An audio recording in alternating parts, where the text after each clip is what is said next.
Hey, it's Harry Boxer, the technical trader at TechTrader.com. It's Thursday night, the 21st of July, and these are the charts of the day. Well, a lousy day on Wall Street. The market needed to get some rest and pull back in consolidation. We got it. There was a little bit of a bump at the end of the day. I'm not sure how much or how important that is or how much it means. There are some interesting charts, both long and short, I want to show you. I think the biotech group may be emerging, but it's at that point where it's going to either fly or die. If you look at the BIB, here you'll see the massive 1, 2, 3, 4, 5-way move down and then multiple bounces since February forming a base. Scrolling in, you'll see that the declining line here is holding it back right here. So if we can break through this level, we should see a test of about the, let's call it 50 area. And through 50, we're on our way to a big move. Looking at the LABU, for example, it's very similar. We broke through this lateral resistance, but the key is going to be, can it get through 40? And once you see that, we could see a stock in the high 40s, even 50. So watch carefully the biotech sector. The LABU has taken out the declining tops line, but not the base. The BIB has not taken out either, but it's right at it. It's something we're going to be watching going forward. Little CETX doing great. This is a 10-month high, folks, the highest level since back in September. Take a look at the pattern. You'll see that the base was broken, exploded, pulled back, but each of these moves came in big volume until recently, but it's been edging up slowly on lower volume, but with great technicals and new highs in OBV. Today it jumped another 7%. Volume picked up a little bit, the best in about 7 sessions. I think the stock's headed higher. If you take a look at the overall structure, this could be a $7 stock going forward. DWTI, well, the ultra short oils appear to be maybe ready to getting ready to make a move. If you take a look at the pattern the way I have it here, this is a sort of a base and a rounding bottom type pattern. Recent resistance high was 91.90. Today's high, 92.50. Slight new high. And it closed over that. So it could run. And if tomorrow oil comes down hard or tends to come lower, we're going to see 107.8 range. That could be 15 points from here. Keeping that in mind, the SCO also looks similar. It's right at resistance. We made a high here around 94.82. Today we reached 95.96, so about a point above that, and it closed at the high for the day going away. I'm expecting a test quickly about 103, and if we really get going, we could very well see this back to 110.12. And maybe even a test of this double top at the gap near 121, but it's going to take a pretty big drop in oil to get there. For now, though, it looks like the tide has turned. Moving averages have crossed over on both of these, and we could be setting up for a pop.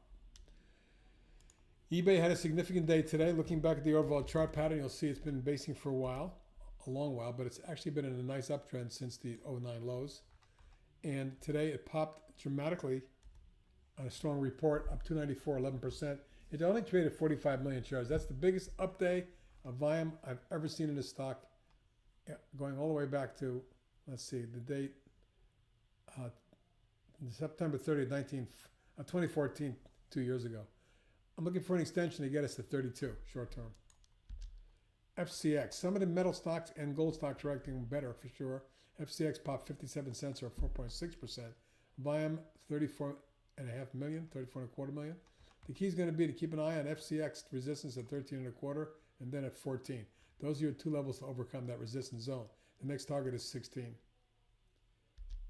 The JNUG and the Nugget bounced back today. After breaking down hard yesterday, we jumped 30 points, 30.5 points on the JNUG, and the Nugget jumped 11.75 points.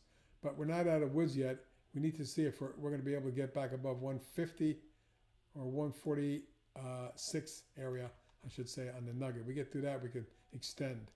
On the JNUG, we have to get back above resistance near 265, up in that zone here.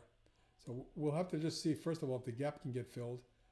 Resistance at 243 and then at 265. But this is something to watch and see how it develops. Because basically I looked at this as 1, 2, 3, and 4, and this is 1, 2, 3, and 4 within a complex 5-way pattern. This is 4 out of 5. One more leg up could take us substantially higher on both and get a blow off short term on gold. LCI, been acting great since we put out a swing there. You can see how it moved up to a new high today, 31.28. There is some resistance at the gap at 32.35, so another point we're running into resistance, but the secondary target is 37. Nectar Put out a swing on this today. I love the overall chart action. Look at the long-term pattern. But look at the pattern that's developed over the last, year and a half.